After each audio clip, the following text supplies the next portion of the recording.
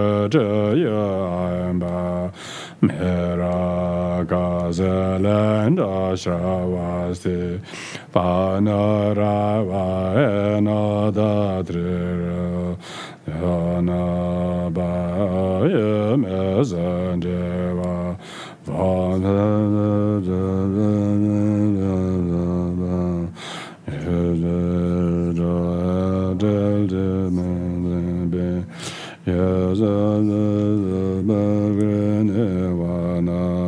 and the Pula Kashenaga Fama Maravajamba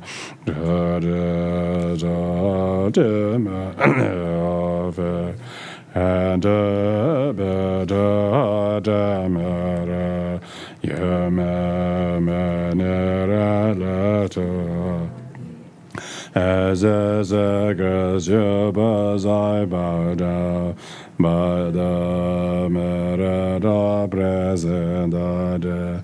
A blessed Hamaza Tiche Meo Bizamula da Conda Ada blessed Wanda Sugada Ada King Ada Clan Hojaka Jazaya Badelas Pampura Haya Wanda Nemo Hezala Mewa Begala Yo Z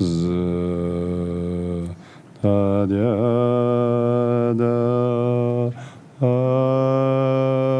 Amane Mune Mahamune Shadya Mune Zo Hadyada Amane Mune Mahamune Shadya Mune Zo Hadyada Amane Mune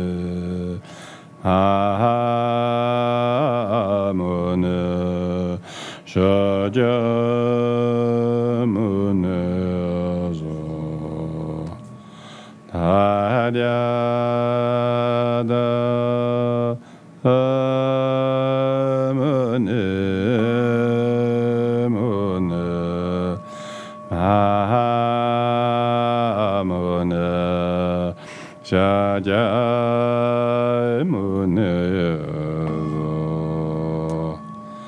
Taharyada Amune Mahamuna Shajamuna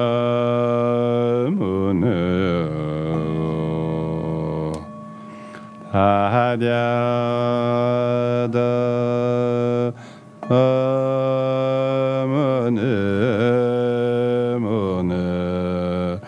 Mahamuna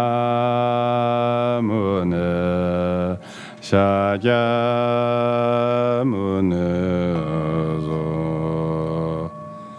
Taharyada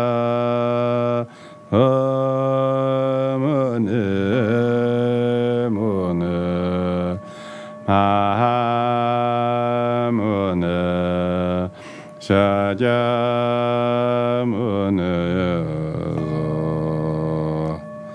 Taharyada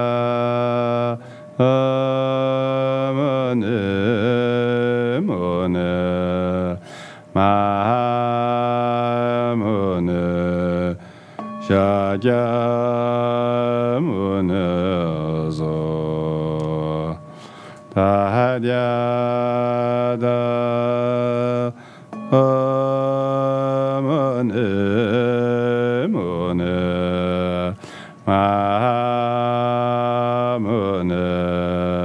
Shajamuna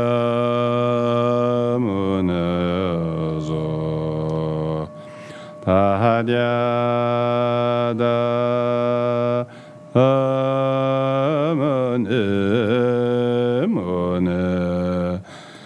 Mahamuna Shajamuna Taharyada Mahamuna Shajamuna Taharyada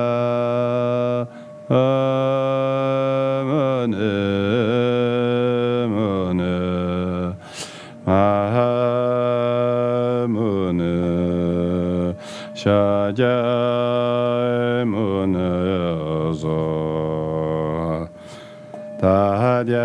Taharyada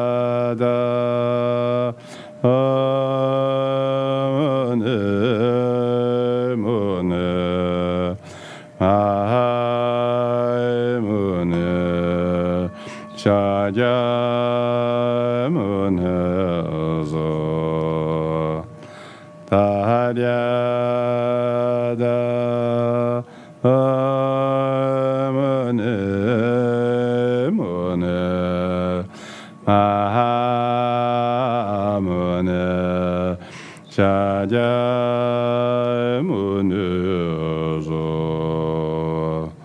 Taharyada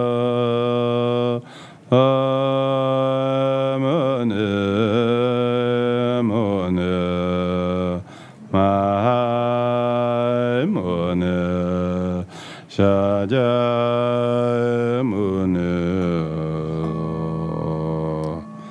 Taharyada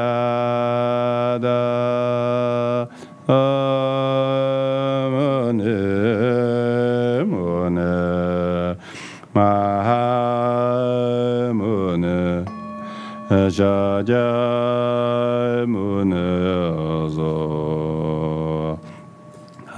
Taharyada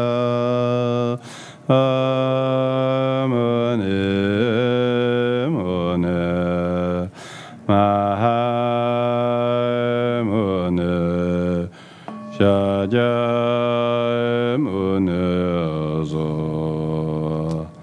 Taharyada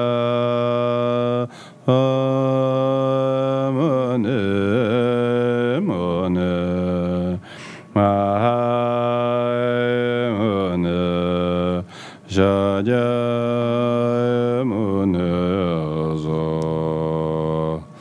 Taharyada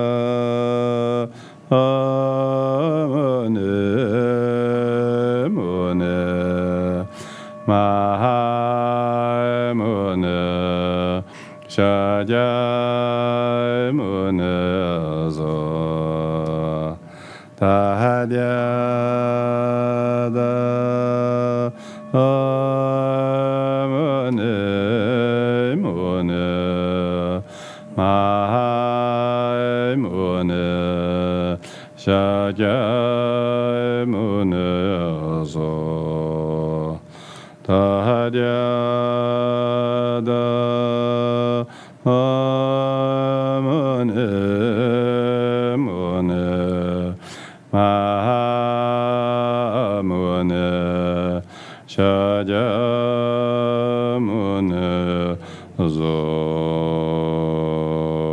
by the merit of the brothers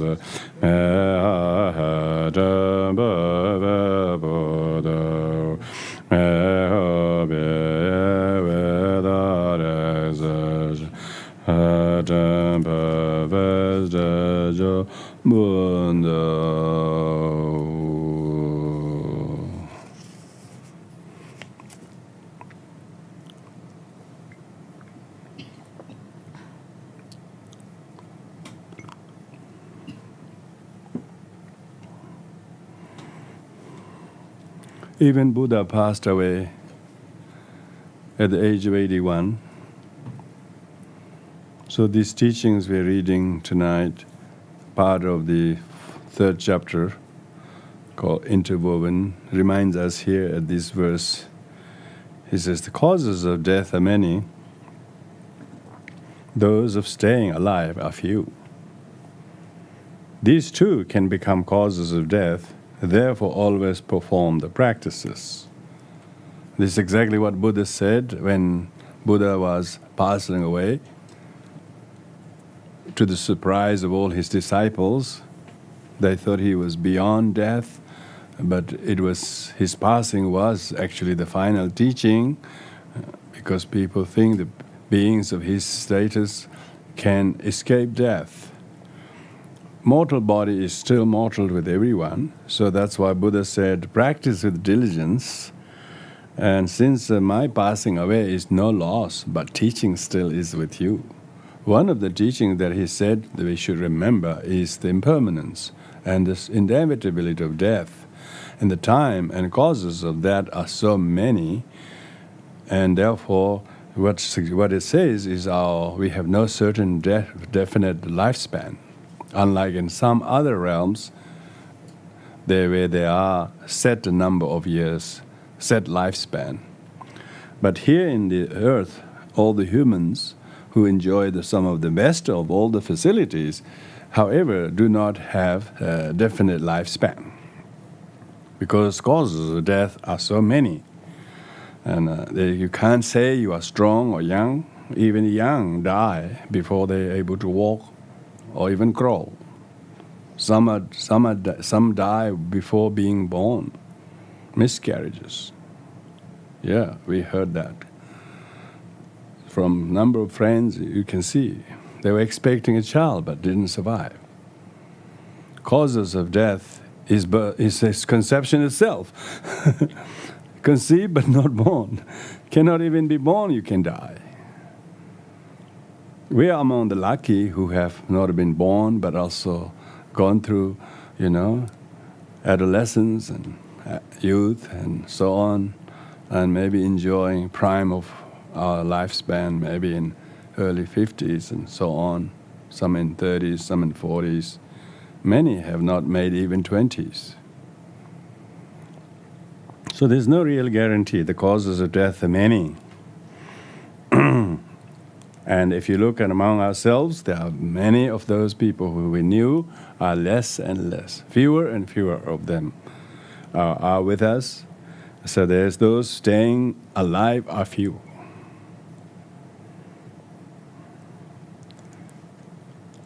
And so meditating on this will make us to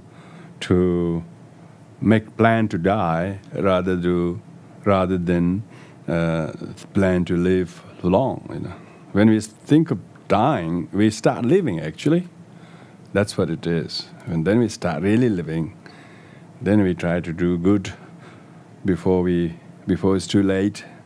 Maybe thank others, forgive others, apologize, and so on.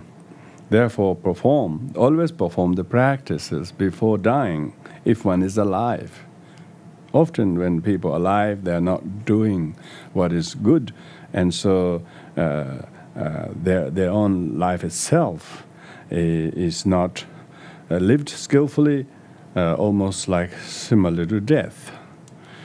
And the death is not breathing, but one who's alive and doing harmful things is causing death of others. So therefore, perform practices that are actually cause of benefit.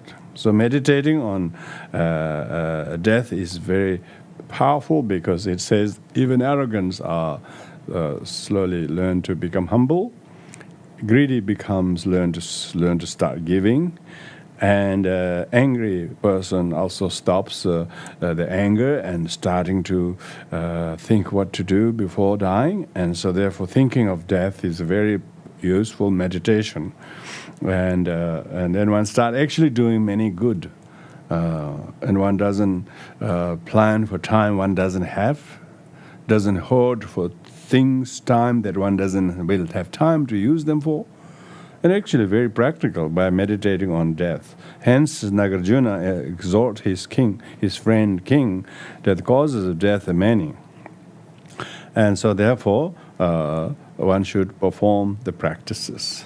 Buddha himself, when he was passing away, when he informed he will pass away, disciples refused to accept this, and they resisted. They thought that Buddha could escape death, and this wasn't the case.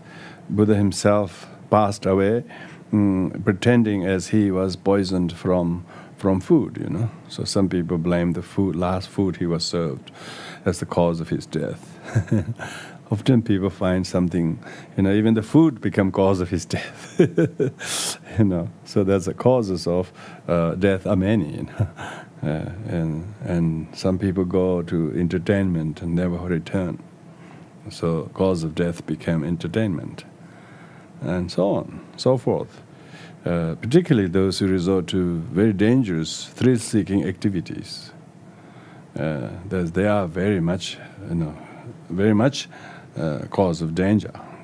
Quite a lot of people don't see that. They really expose themselves to very dangerous activities. Even those who stay home safe, things collapse on their head. So you can't say your lifespan is not determined by your choice, but by your past karma. Particularly if one is harming living beings' life directly or indirectly, to kill and to injure or something, either fun or recreation or like sport. It can bring sudden death. Karma is so powerful. So that's why it says perform practice, meaning restrain from those activities, but find a space and use opportunity to practice Dharma without procrastinating. If you always perform thus the practices, means if you practice the Dharma, then mental happiness which arises in the world and in yourself is most favorable. So then you will find your mind is good with you. You like what you're looking, or you like what you're doing, because you're practicing. Your practice hasn't been disadvantaged. Practice has been given a good run.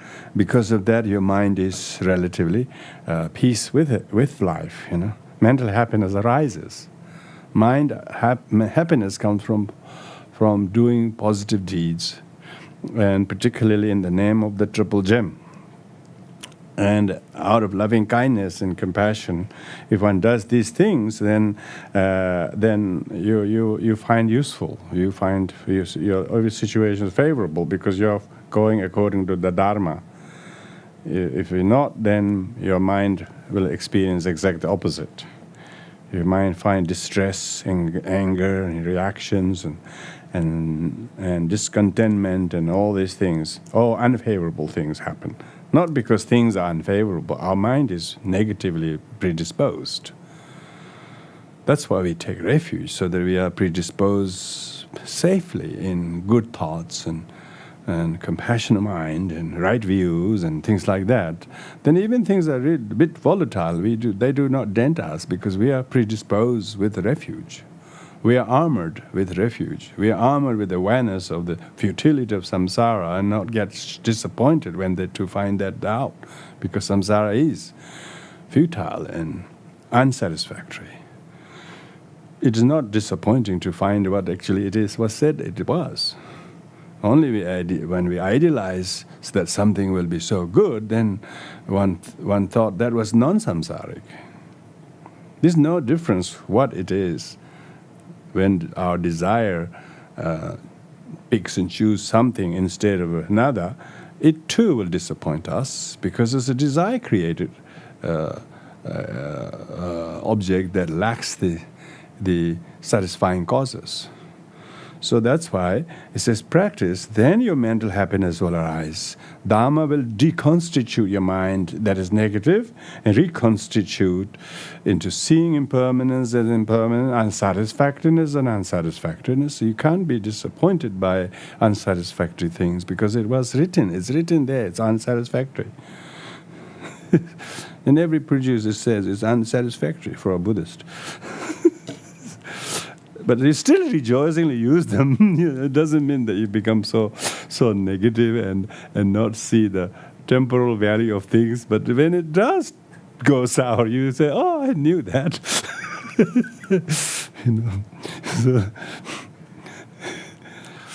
So it is not a shock to you. You thought, "Oh, I thought this wasn't like that. This should be like that." All in samsara is unsatisfactory. So it's not the object or not the things that are unsatisfactory, because our desire, our craving projects and then try to see what's not there, and then it's paint, and then one find out what actually is. There's nothing unique about that object.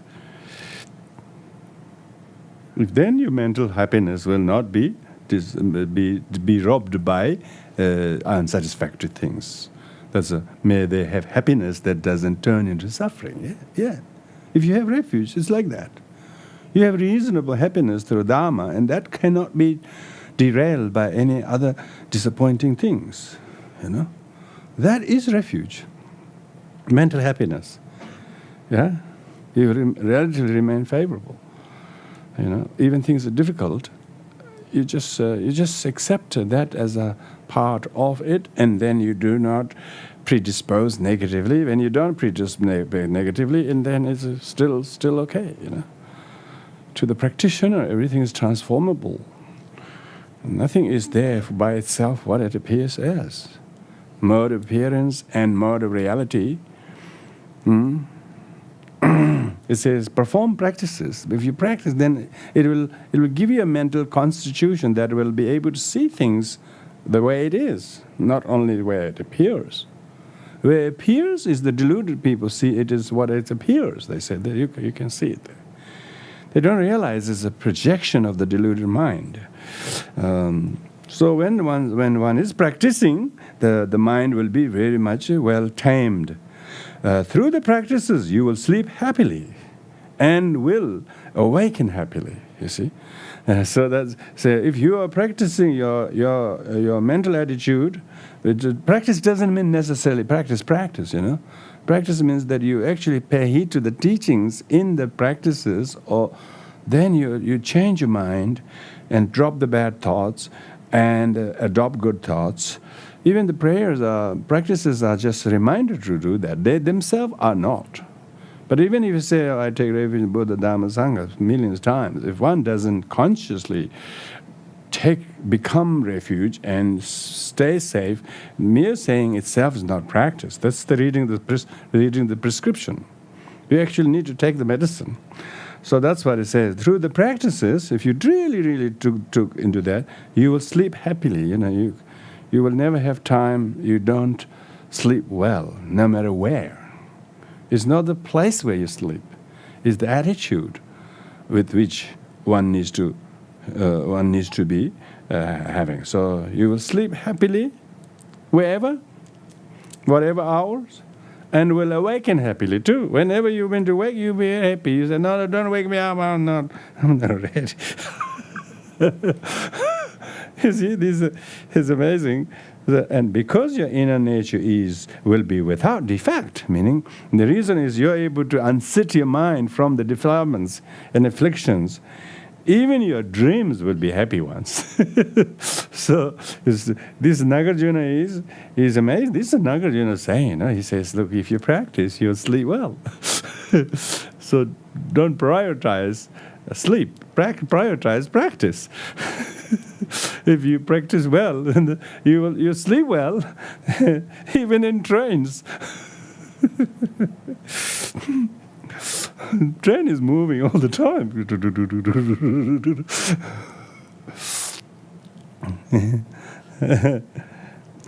Even your dreams will be happy. Yeah, you will dream happy because the dreams are called night thoughts, and usually dreams are what residues of day thoughts, manifest. If you're thinking of something about it today a lot, then you almost have a dream that is related to that, either to do with the day thoughts or some unresolved issues that we have from the past or long-held hopes. These things can cause the dream.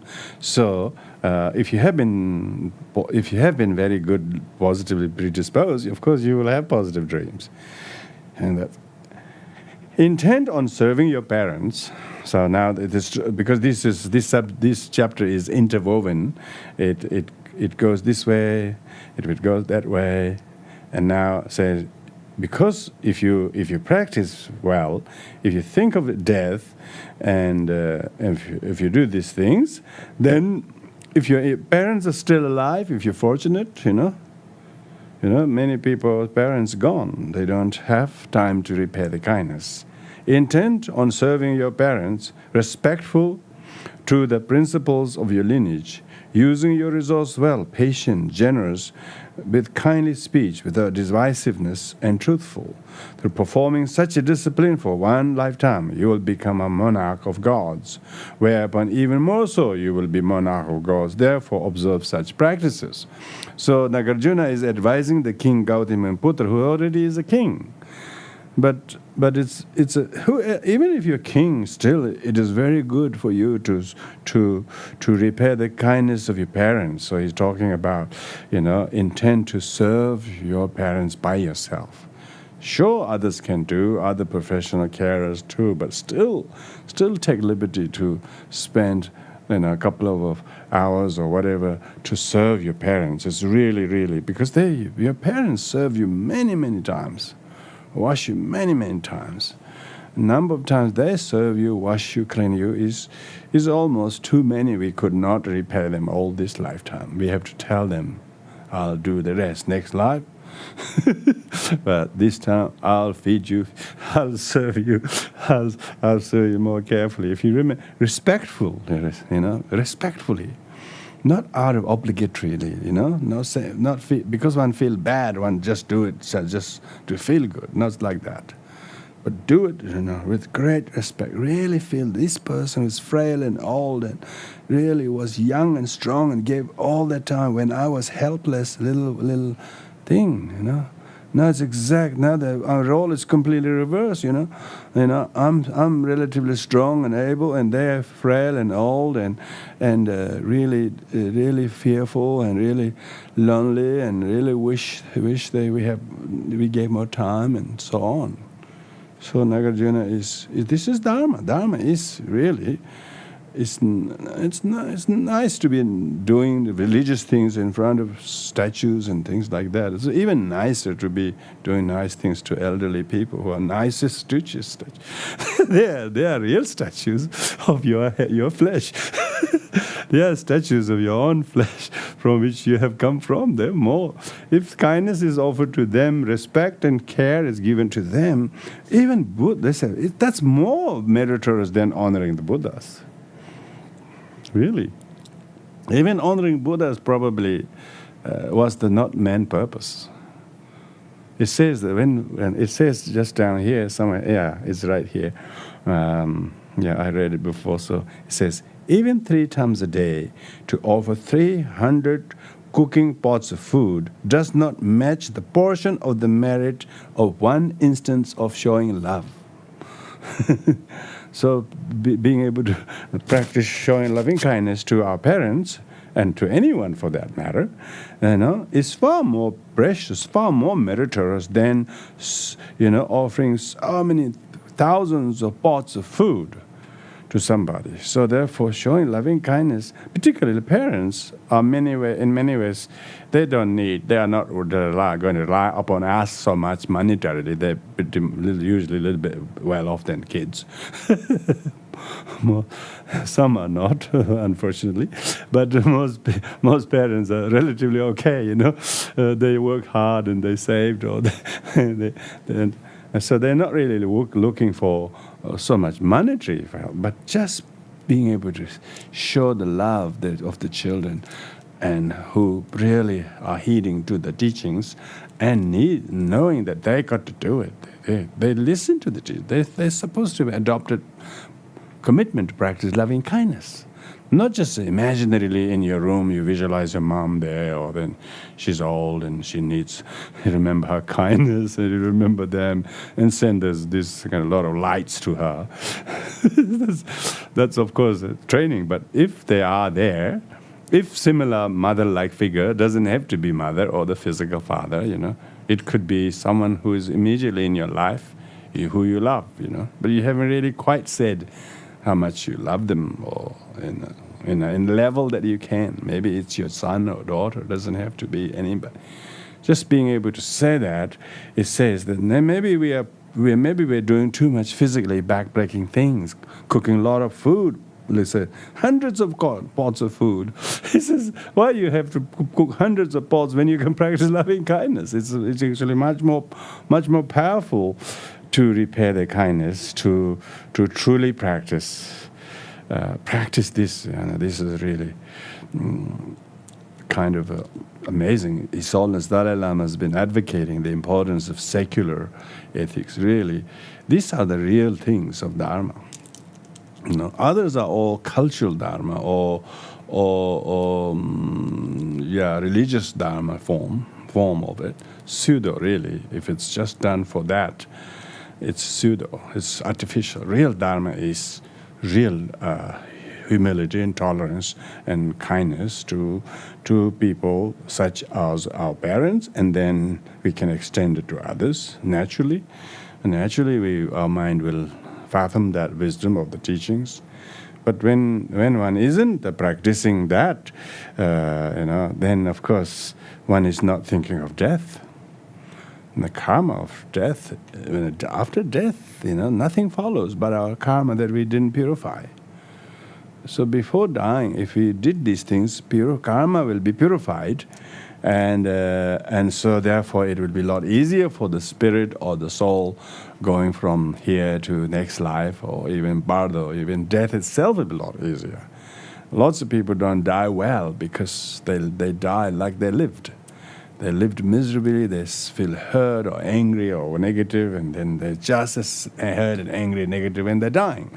And the bardo will be like that, and what kind of rebirth you have to imagine? It's not possible. Rebirth is usually a replica of how one lived.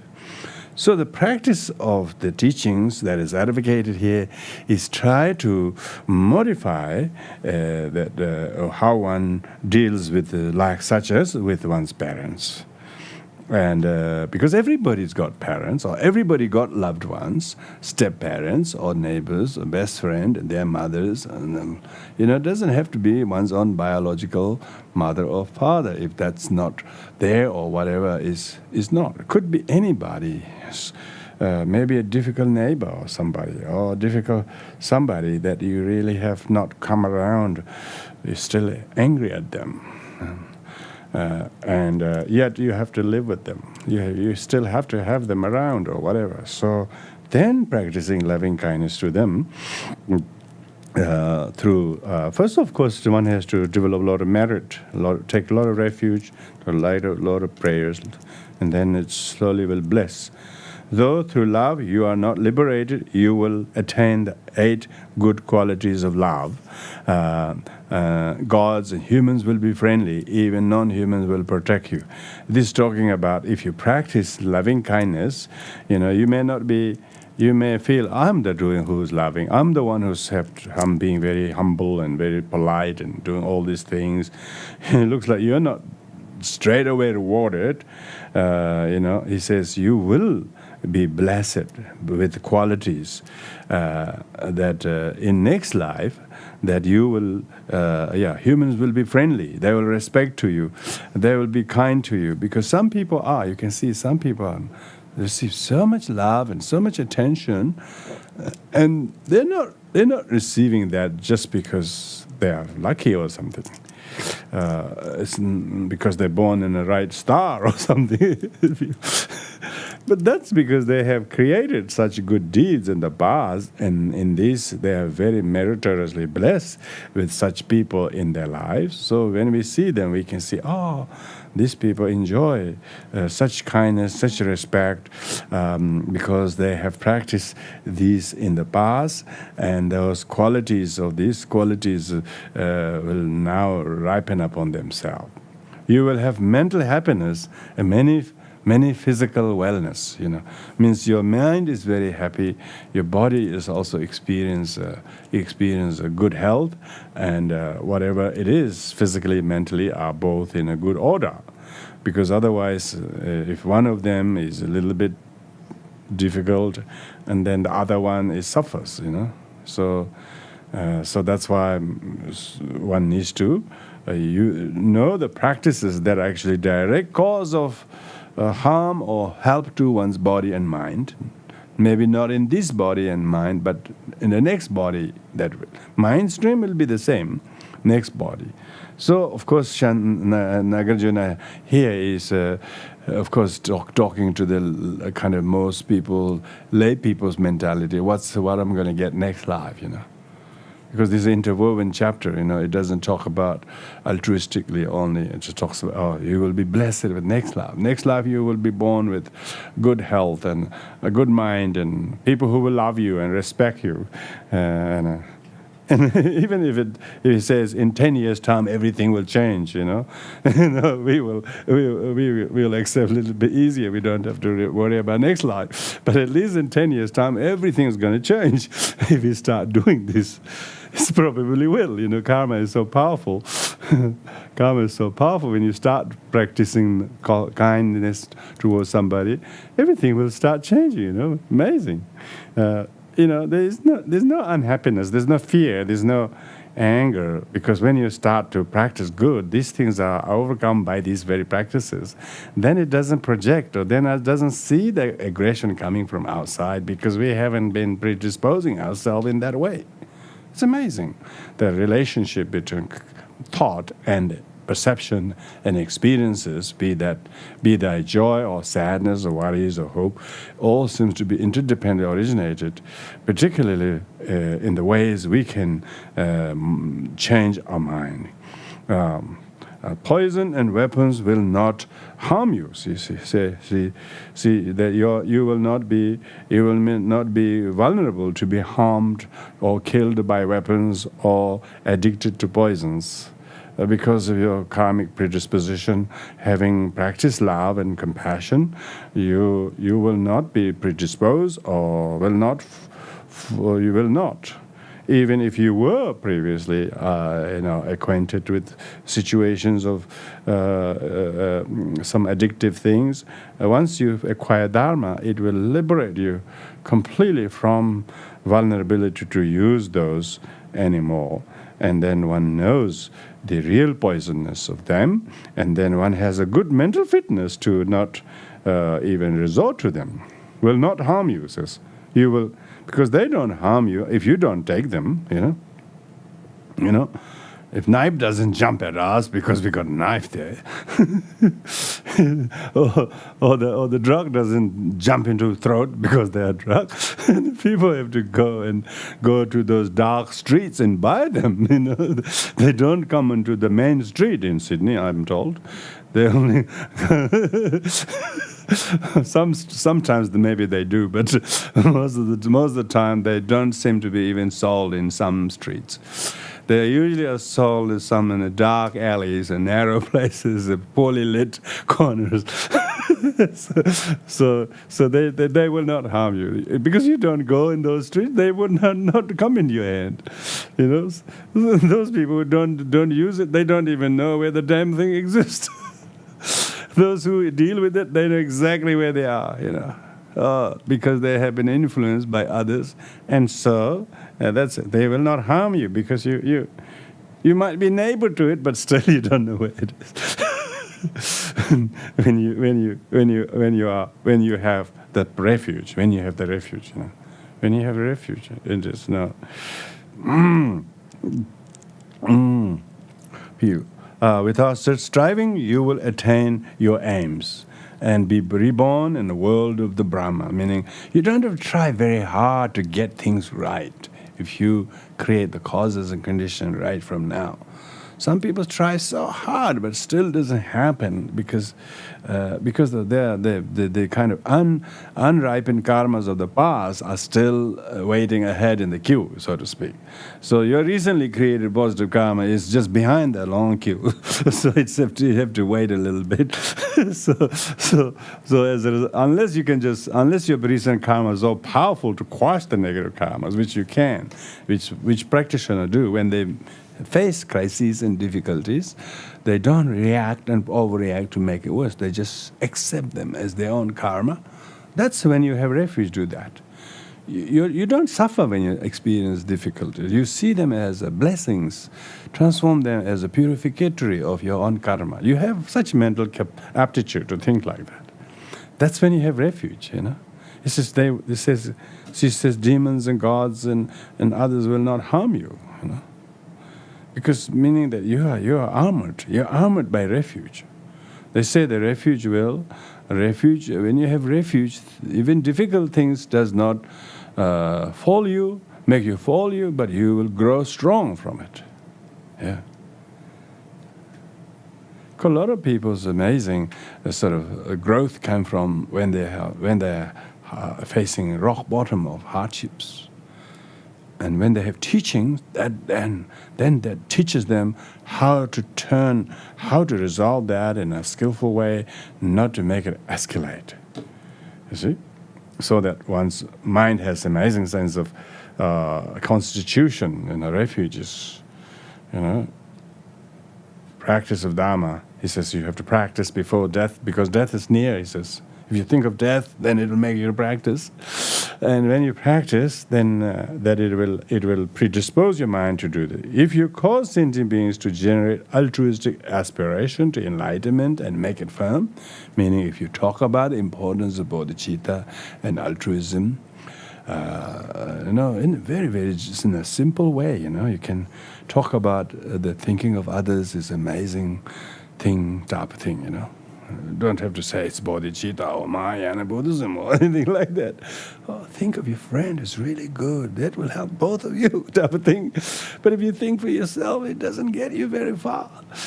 It's true, When you start, if you can cause somebody to conceive that, he says, if you cause sentient beings to conceive altruism, and which means selflessness. And most people have the instinct, they want to be selfless, only if they have the merit and wisdom and company to encourage them to do.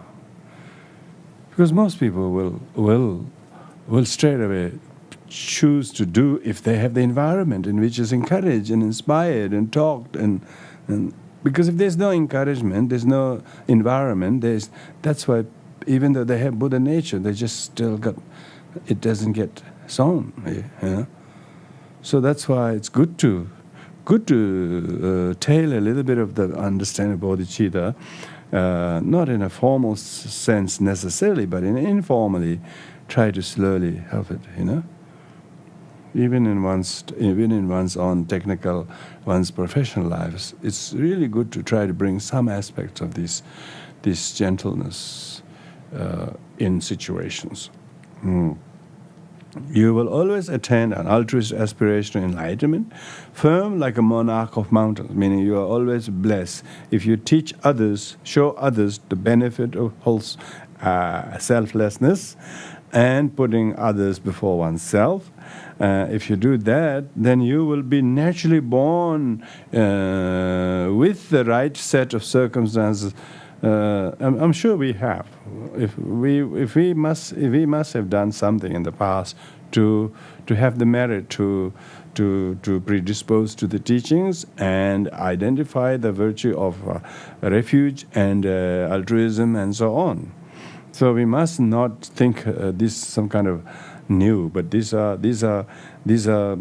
blessings. These are blessings. These are karma that we practiced in the previously, fear of death and so on. And now in this life we bless it with the precious human rebirth, with the attitude to conceive the importance of the practice and dharma and particularly altruistically for the benefit of others. Through faith, you will not be without leisure. See, this talking about next life, you will be born with a human rebirth with all the leisures. All the leisure means 8 freedoms. You have 8 freedoms. Because those who are born as human but without the leisure, they have maybe their senses are not intact, and maybe they're mentally very, very disturbed. So, or they have intellectually very, very wrong view holder, or they're born in a country where there's no dharma, or they're born in a very unfavorable rebirth. If they're born that, then you can never find the opportunity to reconnect with the Dharma again in next life, in the life that doesn't have that. But through the faith of practicing, through the faith in the practices, faith not just in the Buddha, faith in the actual practices, in enduring the hardships. Not only good will come, but being able to forbear the hardships, not give up on hardships. That's the faith in action. Not just praying things to good and easy will come to you. That's blind faith.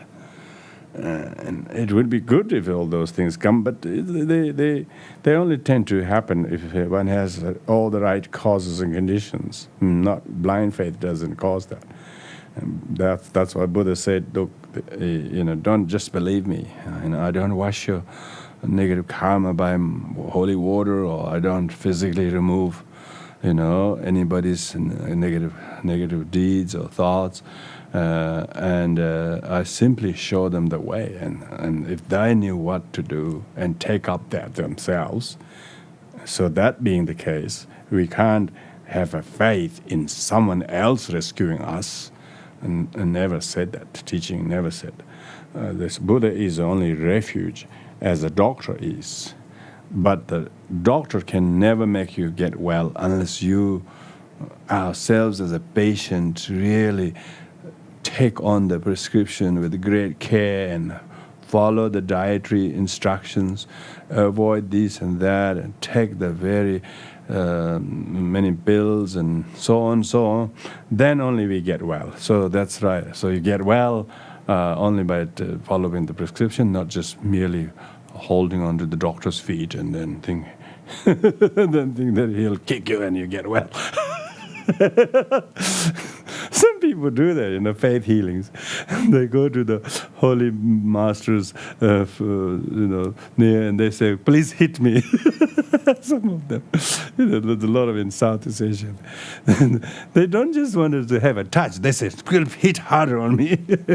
They think they're hitting the Vajra will harder. The hitting would be more powerful to remove their karma or something. I think that is not. That through faith means if I follow these, then you will. through good discipline, you will move in good transmigration. If you practice good discipline, discipline is self-discipline because it's not imposed by other people. One has to tailor it accordingly. Whole Buddhist disciplines are called individually tailored disciplines. Not only individually tailored, but duration, how long, how many. All these things are tailored according to one's own choice. Nobody sort of imposes upon oneself. Through good discipline of prohibitive self-discipline and encouraging self-discipline and benevolent self-discipline. Whichever, of course, these three are graduated, because first we try to stay restraining something, and then later on we try to do good with the restraint. Not just restraining itself is good, unless good is done as a result of that. And third is benevolent. So one has to have attitude with which actually one's discipline has actually tamed oneself. If one becomes judgmental and arrogant and so on, then it's not benevolent self-discipline. So it's not the lack of disciplines, it's the benevolent one is the lacking. So says if you move, you will move in good migration. You will be born, say, in human rebirth. You will be blessed with a good figure. You will be blessed with a good karma, and so on, and not with many terrible, unbearable suffering. Some human realms are like hell realms. You see them, it's not far, their outer living condition, their lack of health conditions, health facility, lack of medicine, lack of education, lack of decent rule of law, or fair treatment. And so you look at this, most people are just human only in form. They only biped because they got two legs. But they don't have rights of human being. They don't have freedom. They don't have all the things that we have. We are not here by accident. We should rejoice that our good migration, even in one life, people try to migrate from one country to another. There was one migration. There's a lot of migration happening. Some are location-based migration. Others are, even though locations are different, but still their mind is not better.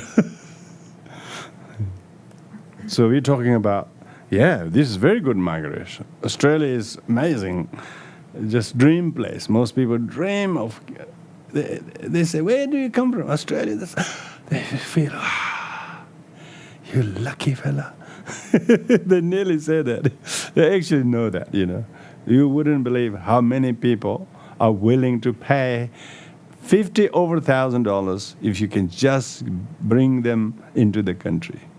We're talking about millions of people. We're talking about, people will loan money from anywhere and try to get that. Why? Because it's a fantastic country which has amazing things. There are only people who have whatever past karma has merited that.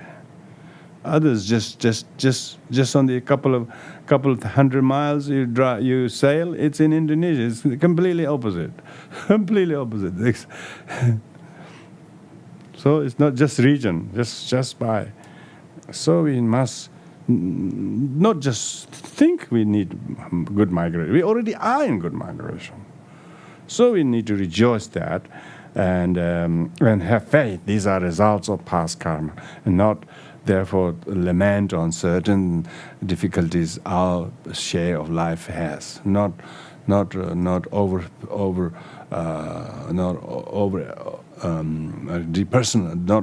personalize, but you look at really, your life is amazingly blessed. Through becoming familiar with emptiness, you will attain a detachment for all phenomena. If you have heard and understand emptiness, you have now not only in a good migration. You can understand emptiness better in a good country. Most people have no time to listen to teachings, let alone on emptiness. Even those who teach, they can't explain. They can't explain. So by becoming familiar with emptiness, because you have to become familiar with emptiness, you have to go to a place they keep talking about it. If you don't hear it many times, you don't know about emptiness. What's that emptiness? All of a sudden, it's just a new thing, a bit too much for most people's head. So, I think so, because in Buddhism, and if you look all carefully, unique feature of Buddhism is emptiness, really. On all the other aspects are there in other traditions. Maybe God, something like that. They think it's God, but emptiness is very difficult to fathom unless it's really where we become accustomed to it, when you look at many points of view and then get it. And if you do, you will attain detachment. When you understand emptiness, it's not just a dry philosophy to debate and think you are intellectually very sound and good. It actually helps you to not suffer. You will not cling onto things that is thinking they are real. They're empty of the thing that you think it is. They're just completely concocted and propped by your own desire or your own perception. It's just completely masked by your own thing. It looks very bright, but inside is a paper mache. So there isn't anything that actually thinks. So you're not. You will not have to get detached because you didn't get it. But even you get it, it's empty of inner existence. So instead of thinking it's empty because you don't have it, no, even you have it, look carefully, it lacks the thing you think they are. They're not permanent. If you attach to them, they become cause of suffering, and they're marginally controlled by more than yourself. So therefore, say it's possession, say it's position. Say it's influence. You have a particular position for maybe 6 years. You have that position, but soon you will that power and influence you won't be able to even have that position, let alone the influence about it. So it's good to know, good to learn to relinquish attachment to it, even when you have it. Then you might benefit yourself. Otherwise, it becomes cause of discord. All the things you have are not cause of happiness if you are clinging to them. If you're not attached to them, they may be just relative conveniences, relative causes of provision, relative food, clothes, shelter, and medicine. That's fine. They are not cause of happiness. They just keep you away from the elements. But elements can't really kill you. What really kills us is the afflictions. So what it means is that when you become familiar with the emptiness, you will not be moaning and groaning about this and that, and as if that is the problem. Your attachment to them, your clinging to them, your addiction and aversion to them is the cause of suffering. Your wrong view about them is the cause of suffering. If you know the emptiness of the thing, emptiness of phenomena, emptiness of person, emptiness of feeling, emptiness of perception, emptiness of right or wrong, all this, when you're able to do that, you will be able to practice detachment from all phenomena. Yeah, from all phenomena, from matter to consciousness, not just material things. Even emotional things, even intellectual things, you will learn to develop detachment. Detachment means freedom from suffering. Detachment doesn't mean you have nothing. You can have many things, but they don't have to become cause of suffering if you have detachment. Detachment isn't a cold feeling to things, but things are not meant to be lasting long or well, and then there's nothing to be saddened and depressed about. It's just only when we think things should last long and should stay this way, which is exactly opposite the law of nature. Everything is impermanent, and so therefore To know that things that are impermanent to become nothing is not a surprise because it was already heading towards that direction. So we have power to be detached when we understand emptiness, you know. But to know emptiness, you have to have merit, you know. To have merit, you have to practice them. If you don't practice, your merit will be very miserable, and then it's not sufficient to understand and fathom the teaching of emptiness. Even if you do, you treat it only nihilistically, and to cope out only. You will use emptiness even things are really going well.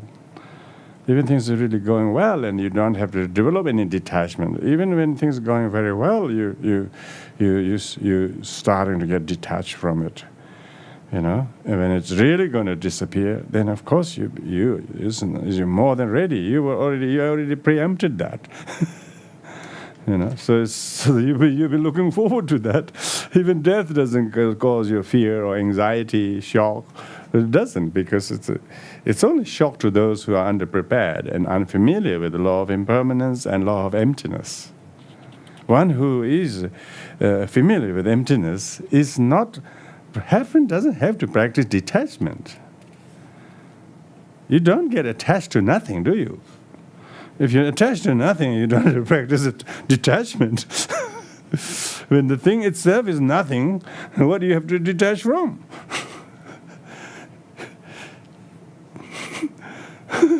Yeah.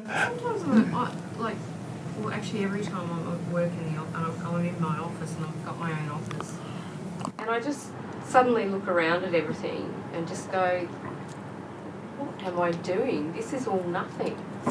Like, this is all empty. It's all stupid. Why am I here? What am I doing this for? And then I just think, oh, the money. But like, I'm looking outside the window at other big buildings and things like that, and I just go, it's all nothing. It's important. This maybe you are too intellectually familiar with emptiness, but one needs to combine the emptiness with compassion.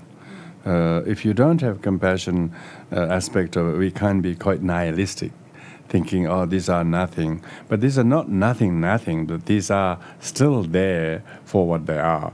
But if anything that we are doing is causing us to become clinging and attachment to them, of course, then our familiarization emptiness should empower us. So occasionally thinking like that helps, because, on a relative level, I have to do this, and so on and so forth. And even if we realize emptiness ourselves, even say we really realize emptiness, still we can't go and retire in Vanuatu or somewhere like that. We still have to come back into samsara of Vanuatu and then help beings who don't realize this. So therefore, I have to do these things for this only on a relative level. I'm doing this. Actually, I'm doing nothing. When I'm actually dealing with a human being and I'm helping them with something, then I'm really happy. And I don't think that way. But if I've just been left in the office a bit too long by myself and I'm going a bit scatty, I'll literally just go, this is absurd. This is all just absurd. But, of course. Sin and I'm dealing with someone. Of course, emptiness of phenomena is a bit difficult, like treating with the non-personal things, phenomena. But you have to meditate on the emptiness of self. You know, the fact that you think these things are empty and makes us feel sad in many ways is because it's not really empty. You're thinking it is bothering you. You know, and it's not really sadness. I just suddenly go, this is ridiculous. I just go, this is all really, really strange. Yes. We're all agreeing to do these really strange things. Yeah, well, when good understanding of renunciation is not mobilized in actual practice, it can be like that. We actually know we should renounce or we should take a next step to practice. But we are intellectually and conceptually really understand these teachings. And then you try to survey and relate to things. It's sometimes really out of place. You don't know what I'm doing here. And in many ways, Shakyamuni Buddha felt just that, He walked up and down in the palace a couple of times. He felt, no, I'm not going to work here anymore. This is way too much. Where's the door? And usually the eastern and southern and western door, but north door usually he hardly used, palace gate. Then that night that he escaped, he used the northern gate. Northern gate. So we have to find an exit that we haven't used before. The exit of our building is these two big round, the doors that turn around. They're just always turning and just coming in and coming out, and it's just it's quite fun. I think it's fun. Through not wavering, you will attain in mindfulness. Through thinking, you will attain intelligence. Through respect, you will be endowed with realization meaning. Through guarding the doctrine, you will become wise. So Nagarjuna is advising the king that if you have mindfulness, if you don't move and if you don't get sort of shaken by difficulties, that stay very, very, very much guarding yourself, you will then gain mindfulness. Very difficulties are actually cause of mindfulness. Lack of difficulties are not mindfulness, really. That's just plain sailing for a while. When things are really difficult, then it really tests. It's not wavering means when outer circumstances, people, things are just sort of almost try to just move you, shake you from one end to the other. At that time, if you really stay very unwavered and not shaken by it, then you are mindful. Then you're mindful not to give into their negativities or give into your negativities. Then you are not wavering. That is really mindful. When no problem is happening, you are relatively peaceful, calm. That's not really mindful. That's just a small patch of eventlessness. So uneventful patch is not mindfulness. That's just a quiet day. A quiet day is not called mindfulness day. There's a lot of commotion, but not affected or not sort of shook you any different way, but actually woke you up and become more alert. Not wavering is mindfulness. So the obstacles are not obstacles, only a measure of your success. And so therefore the mindful person, when he or she meets obstacles, they actually see the obstacles themselves as the teacher or that actually instigate mindfulness, that instigate your skill. It's like a test. On the test, then they can find out whether the person has studied well over the semester or not. On the day of the test, if performs very well, then it's really good studious students can show that they have been good student, because on the test they actually are not they were not dumbfounded by the questions, or they don't act unfamiliar. They completely knew this was coming, and they are ready to be like a vigilant, like a enlightened warrior, unintimidated or not untimid with things, not timid with things, and not discouraged by things, but stay very alert, mindful. Through thinking, meaning if you think like this is what we're listening, so that we can think like this. We're not listening so that we have something to do in the Tuesday evenings. We're listening so that we can learn to think like this in a number of places at times. It says, if through thinking you will attain intelligence, you will realize, that very difficult, awkward place, you are thinking there, and you didn't quite react placidly whatever was on your mind. You just say, what I'm going to react with this thought. This is not intelligent. I'm not thinking. And so thinking is one of the 10 Dharma practices, If you think dharmically speaking, so always thinking, meditating, thinking, listening, they call it. Meditating, thinking, listening, So you're actually thinking dharmically, you can see. So that's what the wheel of Dharma means. It's constantly turning, You thought only when you're in the teaching or something, but wheel of Dharma constantly swishing, turning, continuously turning, now noiselessly. Because now noiselessly, previously noisy, now noiselessly is constantly turning. You will attain intelligence, yours. And then you can, in the midst of intelligence, you discover compassion. You realize it's so important to be that, not just try to make oneself profitable type of thing. That's not intelligence. Intelligence is not making profit. Intelligence is giving up what is hard and let someone have that, and then one have the joy to give that to others. That's real intelligence. Only in deep thinking we can mind is so clear and wise, and otherwise it's otherwise. But they say successful weekend or something. They have no idea what they're talking about.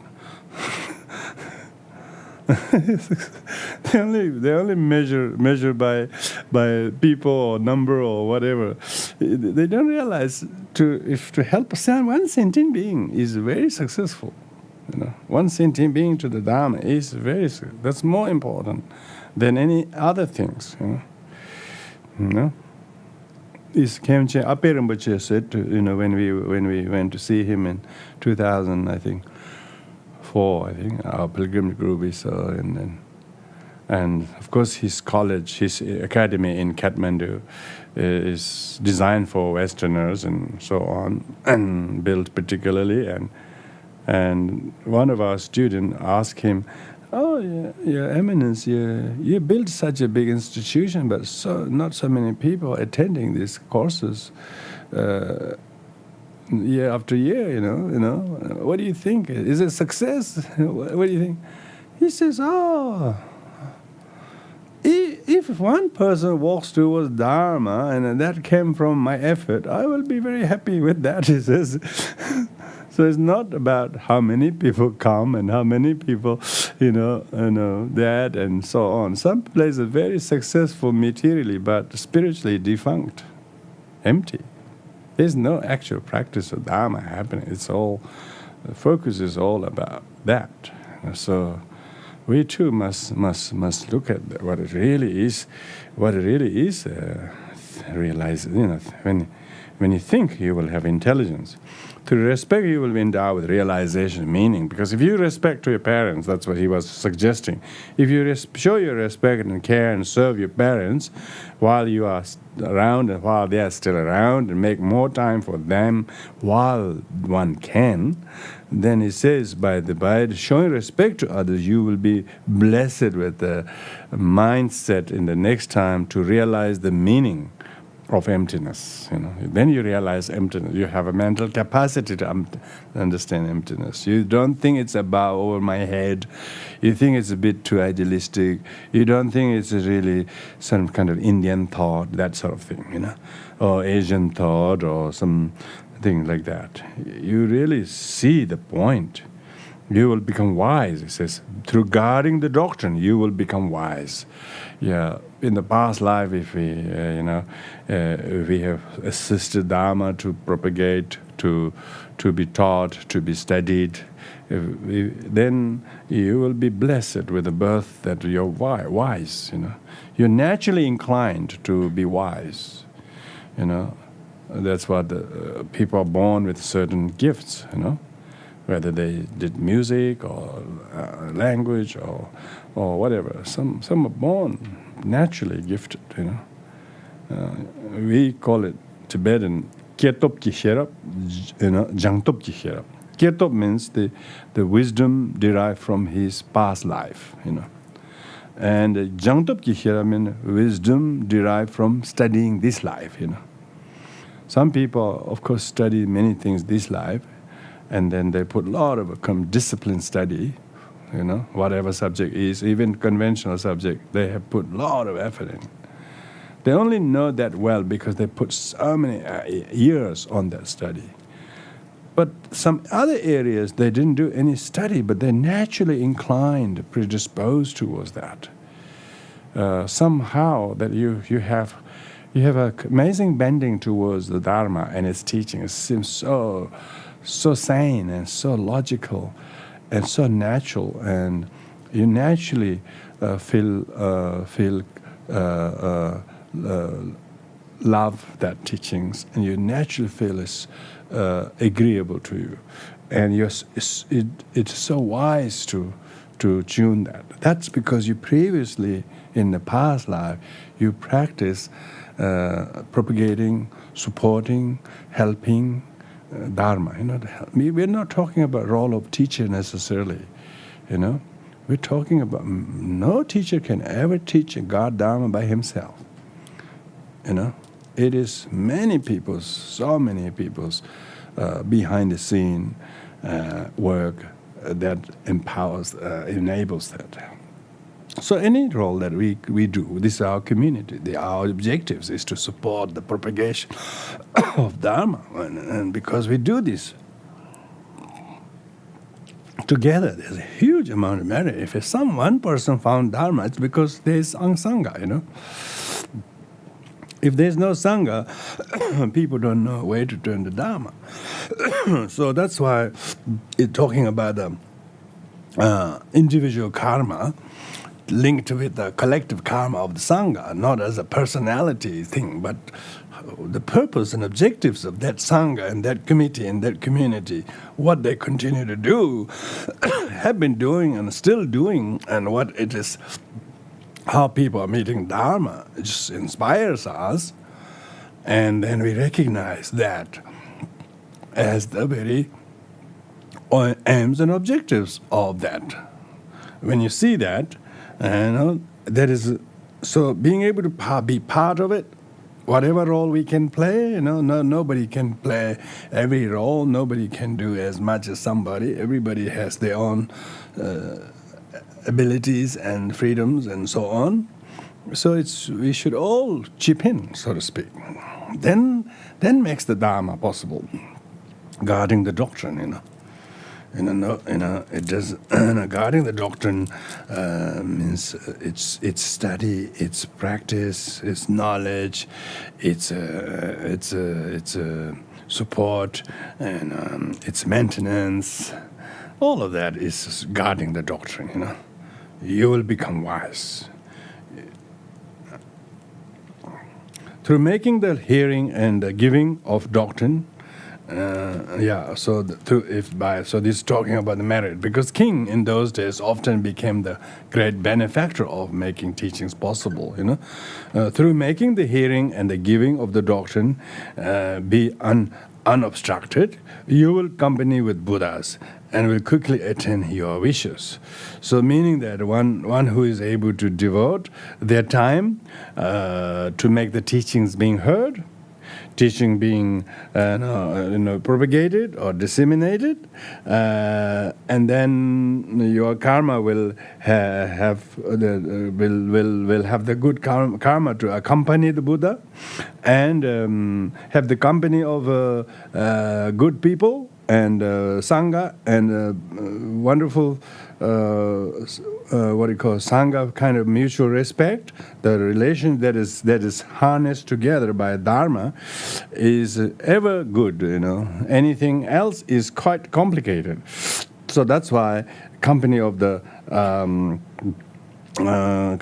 Buddhas means each other has a mutual benefit from that, and will fulfill your wishes. Fulfill your wishes, and therefore the Dharma can empower each other. Through non-attachment, you will achieve meaning of the doctrine. The teaching, of course, teaches us to practice truth of cessation. Truth of cessation meaning non-attachment. Cessation of attachment, cessation of clinging. Through not being miserly, your resources will increase. But if you practice giving, they say it doesn't deplete your resources; it just brings more. It's true, those whoever is generous, they usually have abundance. Those who are miserly, always miserly. So through not being proud, you will become a chief, So arrogance does not make you to become chief or leaders or helpful to other people. Even your leadership will become cause of jealousy and fighting if you didn't deserve it, But those who do with humility and joy and respect and honor, and not with possessiveness, and that will naturally be respected and honored, and therefore will continue to benefit others. Through enduring the doctrine, you will attain retention, meaning mental retention, memory of good thoughts. Because if you study Dharma, it teaches you to remember the good deeds of the parents, for instance. Your retention, you will revisit your memory of all the good that happened. You will not only think about some difficult things, but you will also remember good things. Because the teaching tells you always how to remember the kindness of others. Deluded people always help you to tell what is bad things and try to tell you more than what it is and spread fake news.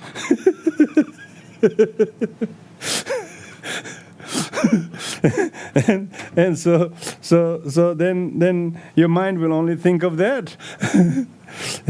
But if you're listening to the Dharma more often, if you're remembering the Dharma and the teachings, then you'll switch the mind to think the positive things, and you will retain those good memories, and the positive memories. And when you have the good retention of positive memories, it usually overcomes the negative. Even they happen, you say, you just give and take something, So, and then even if some bad patches happen between us and our loved ones, or mother or something, then you remember all the good she did, then we are able to see, we have the good heart to see, oh yeah, this happened, but, when I really think about, I have to be fair to her, and then, because you can retain positive memories. Amazing, Straight away, it empowers us to be generous, because before we thought we have no reason to be generous. Now this is amazing. Not only generous to them is good to them, but it's even much better to us. It's not that we have to sacrifice at our inconvenience. That's not generosity. Generosity alleviates the suffering. It alleviates the suffering of misery. Miserliness is alleviated by generosity. Now, usually people don't have the intelligence to make their mind to think like that. But when the teaching is really starting to come into their mind, enduring the doctrine, when you listen and remember the teaching, it straight away switch your mind. I know how to alleviate that suffering. Be generous, because we are miserly. We don't want to speak kindly to them or something, and then we are angry still towards that. But as soon as we just drop that, and this is ridiculous, this is self-caused misery, it's nothing to do with him or her, it's my own meanness. Then you see, now you retain memory.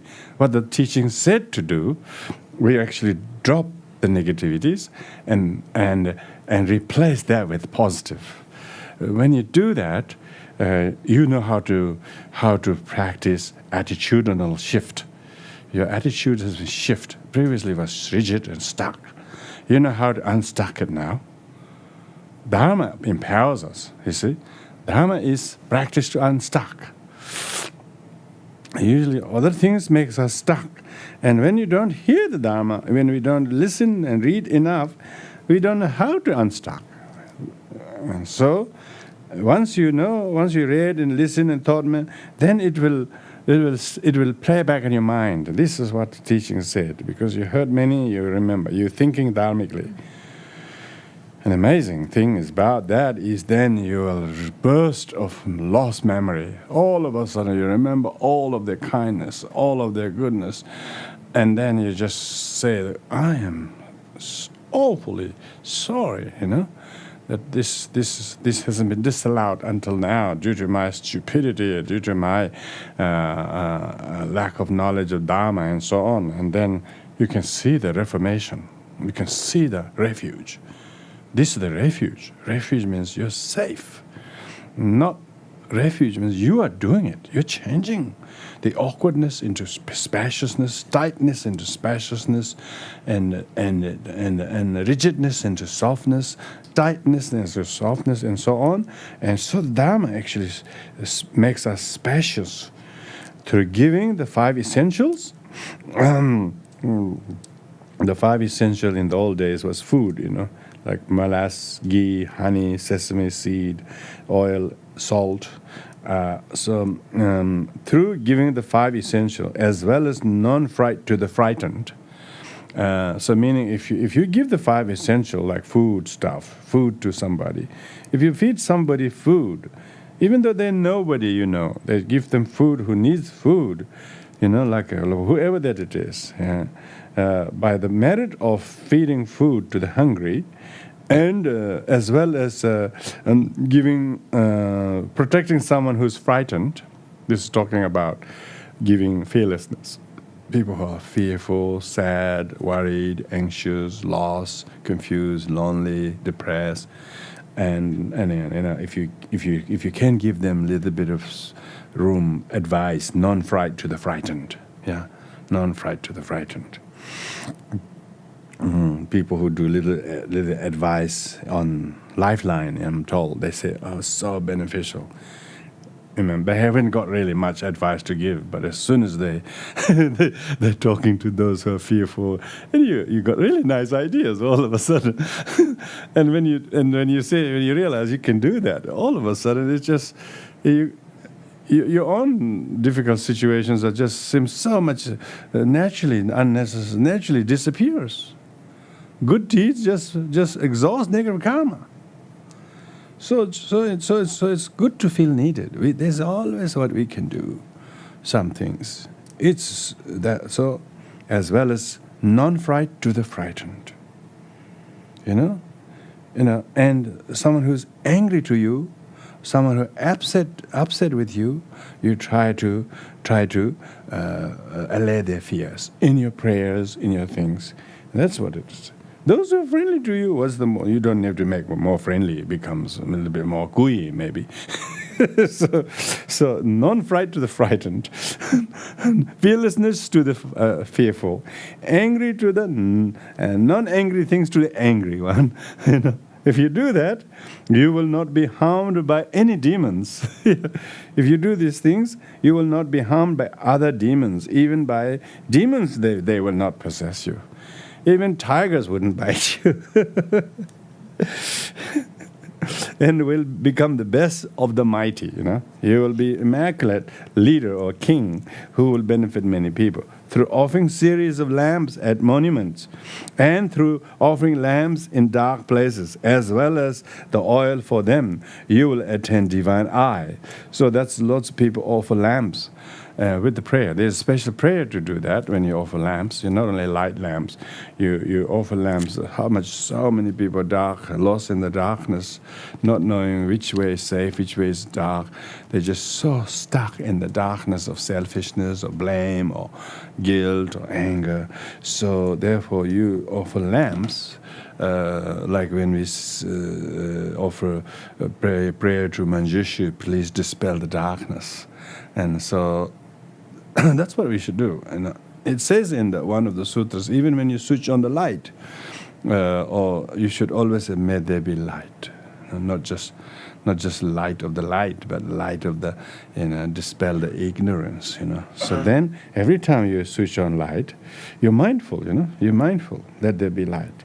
Because we are not using oil lamp anymore. These are electricity. These are all lamps. These are oil lamps, You're paying for them, so don't have to sort of make your fingers wet with oil. Your pocket is already wet with oil, having to pay for it. So next time you switch a light, assume let there be light. And through offering series of lamps. Particularly, you can see if you go room to room, you can switch that light on. You can switch that light on. You can do just lighting the switch on for a few minutes. You can just practice them. It's very good practice, you know. Like we have these lamps, yeah, these charged ones. You can press them, they turn it on. Remember that. You remember that, you know. See, Nagarjuna is very skillful. He's teaching people to make lamps, you know, to offer it in front of the Buddhas and the monuments. And of course, that's usually you offer it out of, because Buddha is light. Even an English poet wrote a poem on the Buddha. He called him Buddha, Light of Asia. He only thought it was Light of Asia. Well, that was in 1930, so. Of course, we called Buddha the light of the universe. Of course, enlightened one is the light of the universe, not just in a small part of the world in Asia. But is it really?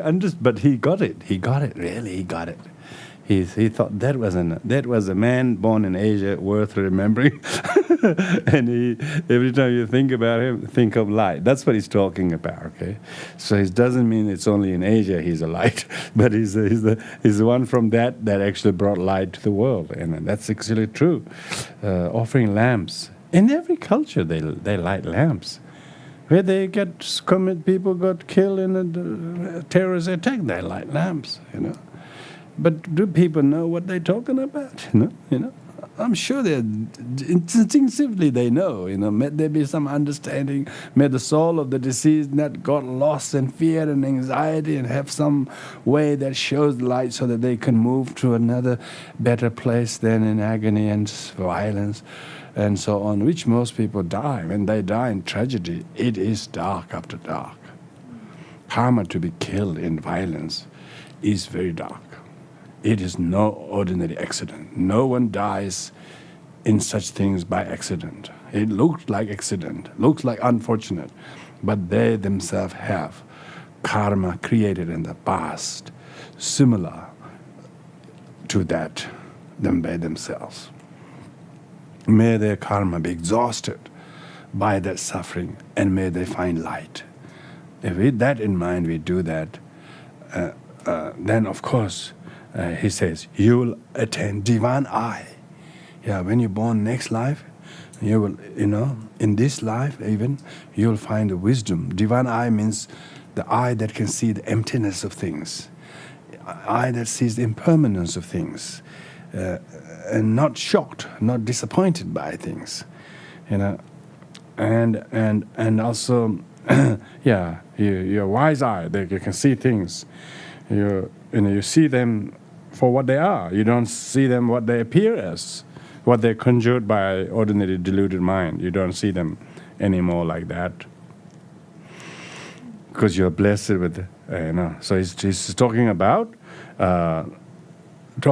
blessing intelligence, talking about blessing your attention, talking about blessing your eye. Now, next verse is through of musical instruments and bells. Bells, yeah, that's why we ring the bells, gongs, and so there are some reason. For the worship of monuments and through offering drums and trumpets, you will attain divine ear. So the offering music or like this, out of devotion, you'll be blessed with the good hearing and divine ear. Divine ear really means clear audience. Clear audience meaning not just hearing what's said in the 20,000 miles away, but knowing what I shouldn't say. Knowing even what somebody says, you have clear audience. They're saying emptiness. This is no sound, no ear. That's clear audience. But it doesn't. There's a clear audience doesn't mean necessarily hearing what people will say or hearing what is said in the distance. It means what you hear here is actually there's nothing to be upset about. Nothing to be upset about. It's because all sound a mantra. If you practice them Vajrayanically, if you practice Mahayanically, if somebody says harsh words to you, abuses you, and disparages you, this is the real teacher. This is the most precious, most secret teacher. Is the teacher who comes and push your wrong button. The physical teacher is the conventional teacher. Buddha is the enlightened teacher. Real teacher is this person. So you will think like that. When you have divine ear, you can think like that. You don't get upset and agitated by that. Really. Well, one has to have a mental constitution to think and fathom and then rejoice and then really believe in that. And when you start believing, sometimes your mind is really, you were in that state where you had a divine ear work happening, Buddha got long ear lobes. That's a sign of divine ear. It doesn't go inside, maybe it drips down the lobes and doesn't upset in between the two ears. It doesn't even go in his ears because the gods hear nothing. So they asked, there was a conversation between Maitreya and Manjushri. Says, does the Buddha hear? and the Maitreya said, no. So, Buddha don't hear. But ordinary people hear, and then they make drama out of it. As if that wasn't enough. The Buddhas don't hear because they understand the lack of inherent existence of the sound. Yeah. So that's what the divine ear is. So when we offer a lot of music and instruments, we should think not just to ordinary sound music offering is not like this, so that may all beings hear, may all beings gain divine ear, to not get upset by the ordinary things. They are all really emptiness, So that's why we ring the bell. We say the long mantra when you do the puja. Om Bazagantarana Dazam Paranada Sarvam Buddha Kentatanza Pranja Paramida Nada Sambhava Vajadharma Hirdaya Sandashana Hong Hong Hong Akam Soha. The amazing description. It itself says that people should hear this perfection of wisdom, meaning of the perfection of wisdom. That is the hard essence of it,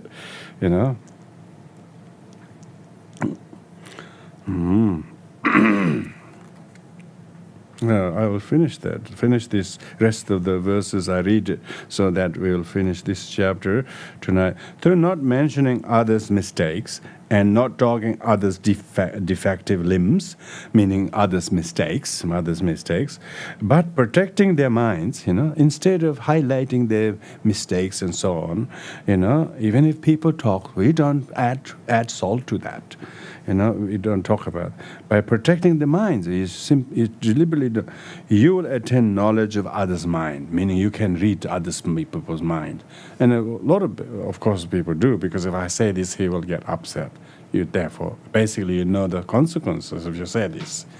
And so with that compassion, with compassionate people develop clairvoyance because they know the consequences of one, and therefore they know the cause and they know the effect.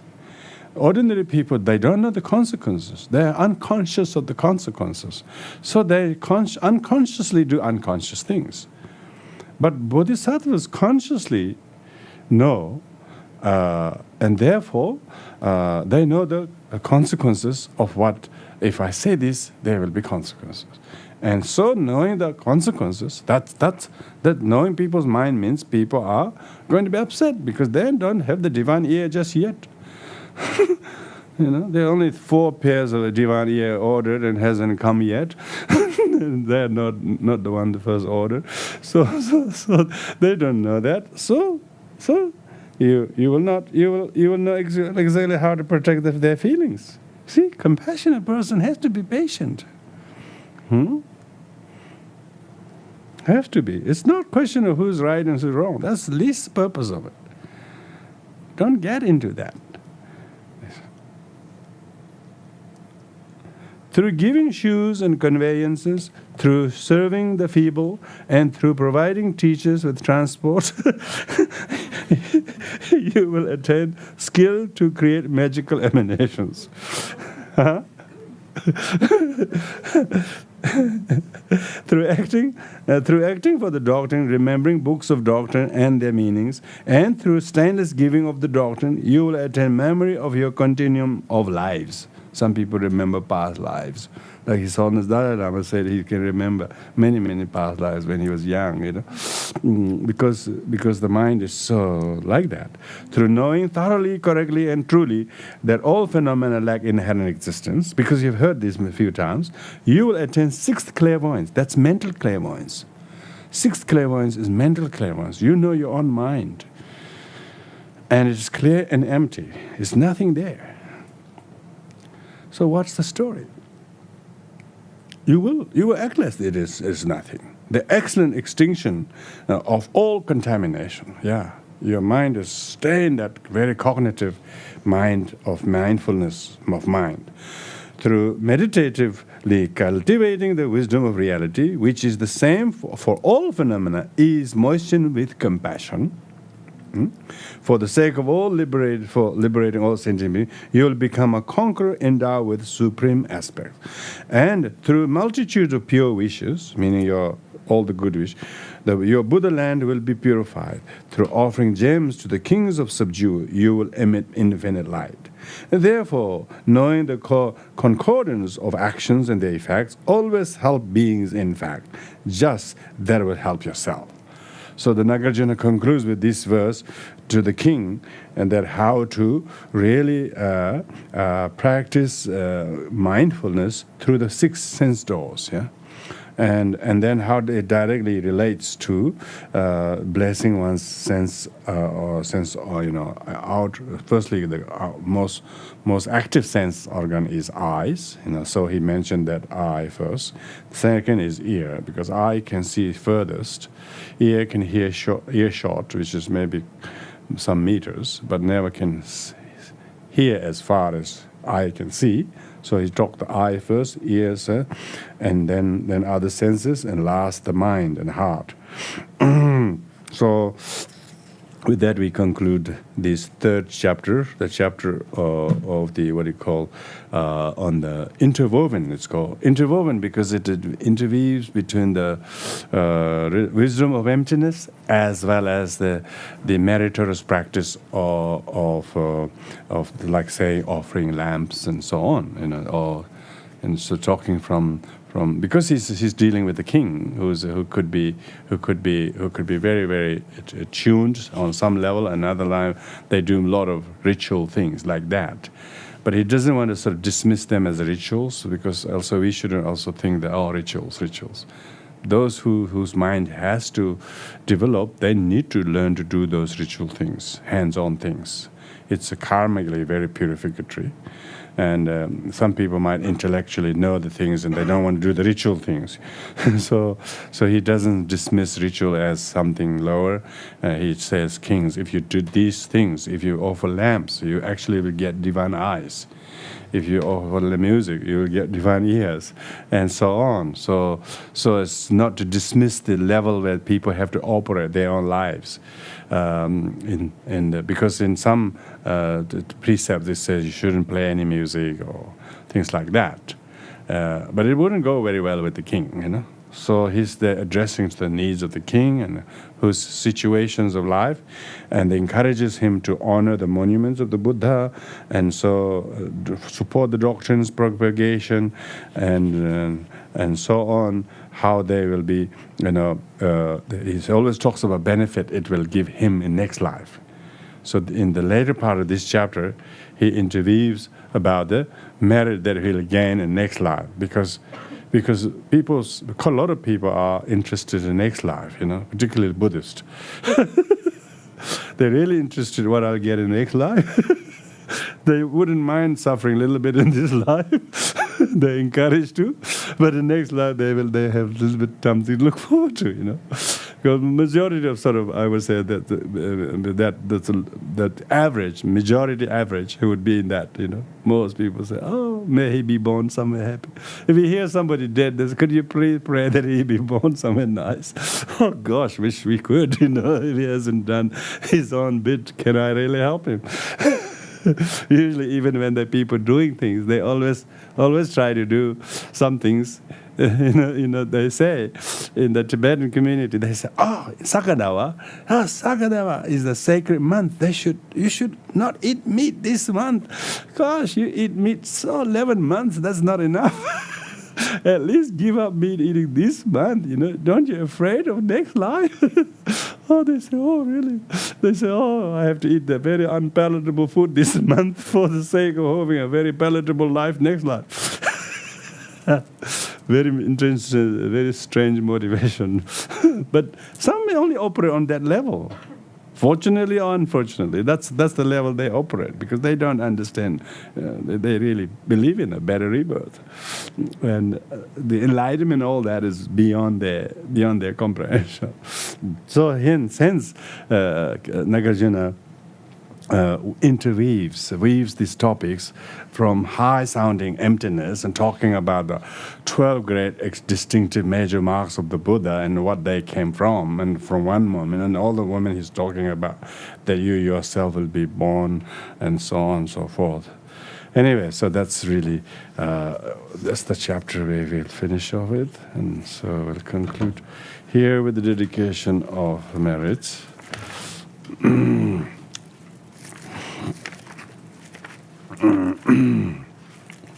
On page 11. By the merit of these, may we attain the state of omniscience, defeat the evil enemies and defilements. May our liberate all sentient beings from the samsaric oceans, heaven of waves, birth, old age, sickness, and death. By listening to the excellent precious Mahayana teachings, whatever merit I have acquired, may all sentient beings become precious and stainless vessels to retain the excellent and precious Mahayana teachings. May the supreme and precious Bodhicitta take birth we had not done so. Where it has been born, may it increase abundantly without degeneration.